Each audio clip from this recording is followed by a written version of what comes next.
think sleep paralysis has a lot to do with that, that's basically the same idea, right? Exactly. I think maybe sleep paralysis, you're uncontrolled. Yeah. Whereas astral projection, you would be in control, right? Right, and then it goes on to say, too, especially if you start to dream of evil entities and astral spirits have entered the room. Mm-hmm. Now, this is the true mark of the sleep paralysis, right? Yeah.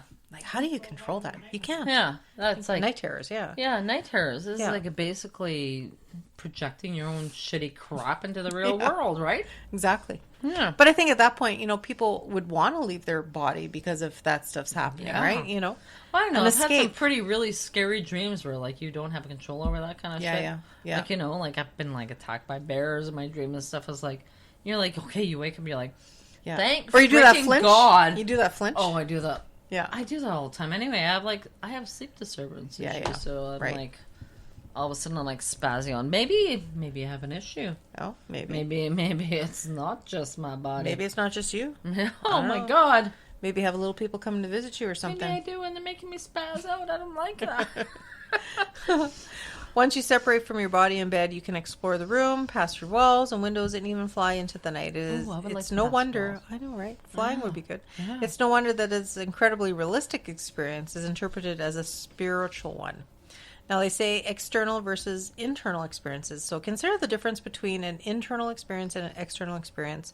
So externally generated experience will present itself in the same way across the population. So if astral projection is real, we'd all see the same beings, the same gods, the same angels, irrespective of our culture or religious views. It depends on reality, not us. So it would also be really easy to prove, as some experiments have tried. But internally, it says generated experience will be highly subjective. If astral projection is real, spiritualists would see angels and UFOsologists would see aliens because that's what they expect to see. It depends on your mind, and as in a lucid dream, is driven by conscious and unconscious expectations. So if there's a reliable principle in lucid dreaming, it's that your expectations play a leading role in your experience. This is just one way we can establish for ourselves that's an internal and personal experience. So equally, during an apparent astral projection experience, you might travel to different astral planes,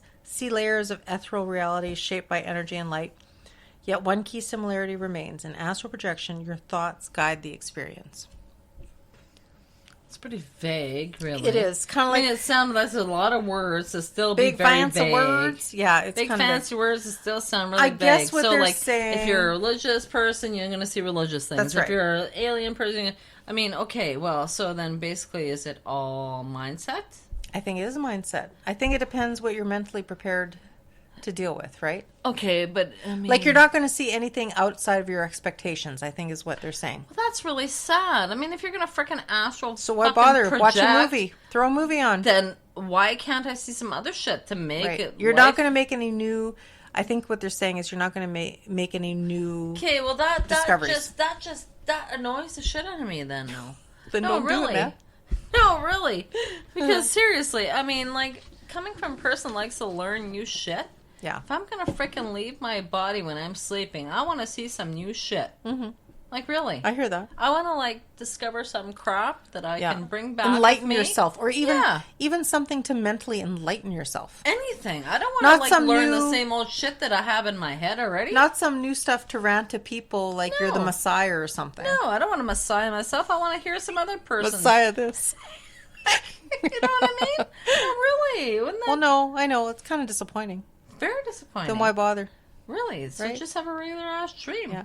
But I think a lot of people, when they astral project, what they're thinking is what they can do is not seeing a higher self, but they want to be able to view and see things, their own self, maybe, or just their surroundings around them, like just to see how things would be, you know. See, then that starts like scoping down to me to be like well, I heard a self-limiting view or critique of your own life. And I think that's only if you knew how to astral project to the point that you could actually control things. And a lot of this sounds like lucid dreaming and sleep depth, where you don't have that option to be able to control. No, you don't. No. I heard a story on Mysterious Universe podcast, which I like. Hi, Aaron and Ben, if you care to listen to us or whatever, a speck on your radar. I heard this. They covered astral projection, and then they had people like their stories and stuff. And then there's some people that get really, really good at astral projection. They can actually control where they go and what they do. So this one woman who had a child that moved like 3,000 miles away, right? She wanted to check up on her child and his family, like his kids, and see how they were doing because she hadn't seen him for months. So she somehow figured out how to astral project she found their address in the astral projection mode. Right. She was there. Right. And then she was in the house, and it was almost like she was floating in the room, but there were different people there. And somebody actually saw her. Yeah, okay. Somebody actually saw her, and then that made her zoom back because, she thought she was in the wrong house. Yeah. Here she finds out from her son they had just moved the week before because she described the curtains. She described the curtains to him, and he had said, well, that was the house, but we had moved like a week before. Something really like, wouldn't you know your kid moved? Like, wouldn't you be in touch? Wouldn't like, you know that? Yeah. I don't know. There was something. So I mean, I guess there's certain people that almost they're able to train themselves to do this like willingly, like. But it almost sounds like astral projection is almost just like a fluke if you're doing it in a dream state or a lucid state or whatever. But you had some stories you said, hey? Oh yeah, I did. But why not? Let's see how much these are. Sure. It says I'm an 18-year-old girl and I didn't know anything about astral travel. Tonight, around 2:30, I fell asleep as I was very tired.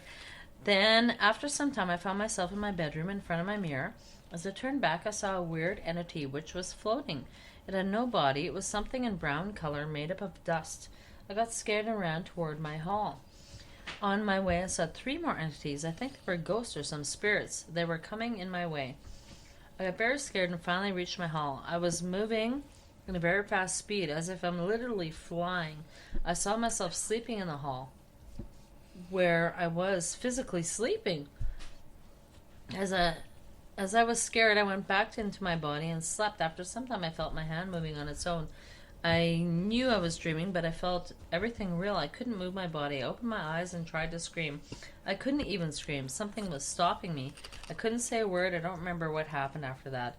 Before sometimes I had seen myself at my friend's place at night, where no one stays. I ignored it, thinking it was just a dream, but after tonight's thrilling experience, I googled my experience and learned about astral travel. I don't know, that sounds like kind of sleep paralysis kind of thing. That sounds like sleep paralysis. I know. But if she saw herself sleeping in the hallway... She got roofied. She got roofied. Just sleeping in the hallway. She saw her damn self sleeping in the hallway. Like, you know. No, I know, but that's weird. Like, the thing is, though, too, like, even say people who are, like, on a really good high with all these funky drugs they have, like fentanyl, meth and stuff, who knows what they see or where they go? I mean, they wouldn't even remember it anyway, but I'm just saying, like... I've had some really weird dreams, There must be, like, a euphoria type thing where you feel like you're, like... Right? Not yourself. Now, wouldn't this almost have to go, like, what we say, like, with energy, right? Energy? Oh, yeah. You know, because you detach from your body. Yeah. I'm just scared to shit I couldn't get back into my body. That's my biggest fear. Like, I said it probably a few times earlier already. Yeah, I know. I don't know. I wonder. Because, you know, I enjoy that pre-sleep stage. The lucid dreaming? Yeah. I totally enjoy that. I actually almost have some, what do they call? I really enjoy it unless it's something that's really shitty that hardly ever happens. But when I do, I really don't like it. When I'm in that lucid dream state, that's my best... sleep time? It's my best time to figure things out. Yeah. If I remember. Have you not ever woken up and said, I know the answer to something? Yes. And did you ever write it down? Sometimes. I've a couple of times thought something so profound in my head at the time. Yeah. And I thought, I should write that down. I never did. I'm like, what the hell was it?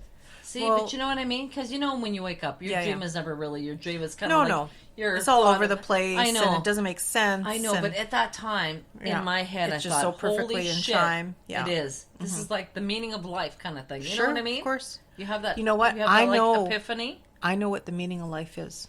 You want me to tell you? Yeah. The meaning to life, or meaning of life, is knowing what makes you happy.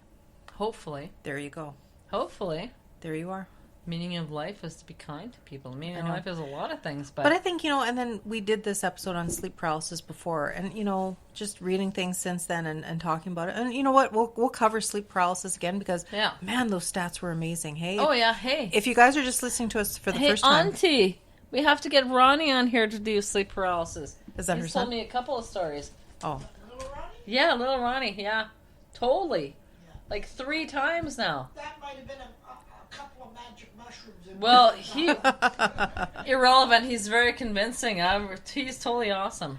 But what I've found with like the sleep paralysis and stuff, I think it all depends on again, what I've been reading, and like I say, if you're just listening to us for the first time now and want to check out our back episodes, definitely check out sleep paralysis because those stats were mind blowing. Those were really good. Cool. Good website, good stats. I love that. That was good. It's hard to find shit like that. It's like how I fucking love history. I fucking love stats, right? Oh, yeah. But the sleep paralysis, I think a lot what has to do what's going on in because your mind at that point, your mind never stops. But it kind of gives you that reset, right? When you're sleeping, you kind of have that ability, that convenience to reset. So your body can like absorb its energy and regain its energy. And I think if you got a lot of bad stuff happening in your life at that time, or if you got so much on your mind that you can't purge it, your mind's just going to replay it and make it into the monster that's sitting on your chest. Right. So I think sleep paralysis. So you just think like this astral projection shit is like you looking at yourself and what's going on? Could be. Maybe. You know what I mean? Maybe. Yeah. Could be. Right? Like, when you step back, maybe it's the epitome of self-awareness. Right. That could be. Sure. This is me. Holy shit, this is me. Yeah. And all of a sudden your head says, listen, buddy, you got to take a look at what the hell's going on. Well, then astral projection, that's like having an out-of-body experience when somebody just before they die and they shoot back in their body, right? Yeah. Yeah. It's the epitome of self-awareness, right? That's right. Like, I mean, it's just that borderline of your body disconnecting with your mind. Right. And I think that's why when people are so good at meditating, right? And rejuvenated and stuff. They can float away. And I think if they can control it, like if they have a good grip on their mind and if they can control it and come back, I mean, yeah, that's legit astral projection. But everything in between, I don't think it's astral projection unless you train yourself. And and at that point that could be different like I have a course I have on it. Some people may just be able to go. So this will be my homework on this episode. I have a course on astral projection. Okay. Yes, I do. I'm still trying to finish my tarot card course first, but I do have an astral projection course. So I'll try it and see if I come visit you guys in your dreams. Cool. You know what? Oh my god. Seriously? You know how many times I've told touching me again? What? I'll visit you in your dreams. Who said that? I do. I say that all the time. Oh yeah? Yep. Ooh, a lot. Freaky. I really do. I'll see you later. No, really, I do. I've said that numerous times to people. Really? Eh? Yep. That's funny. Yep. Yeah. Be like we're having a chat. I'll be like, okay, yeah, I'll see you in your dreams. Yeah. Nice. So I never studied anything, but in my head, I figured, okay, I will be there. Nice. Isn't that weird? That is weird. So there's something to it, maybe. Oh, that's weird. Ooh, that's weird. Really creep. It is. Creepy cool. But I have said that before numerous times. Freaky. I think I had another story here. I have another one too, but some of them are kind of long, right? Yeah, no, they are really long. Can we cut the chase? Sure. Well, here I'm going to say one. Okay, yeah, you do your short one. It is as real as this world. For example, once during projection, I met up with somebody familiar and shared an experience. The next time we met in the world, we had both the exact recollection of what transpired. So the plane, the astral plane, it is common to all. The issue is that most of the plane are projecting and hence living in their own thought forms, which prevents a common verifiable experience. Oh, mind blown. Too many big words. That's just too heavy to think of on 11:30 on a Saturday night. No. But I can see how, I don't know. If you think we're all living on the same dimension and the same whatever, right? I think if you choose to acknowledge a person, I think you can acknowledge them in other ways. Yeah. You know what I mean? Like, yeah.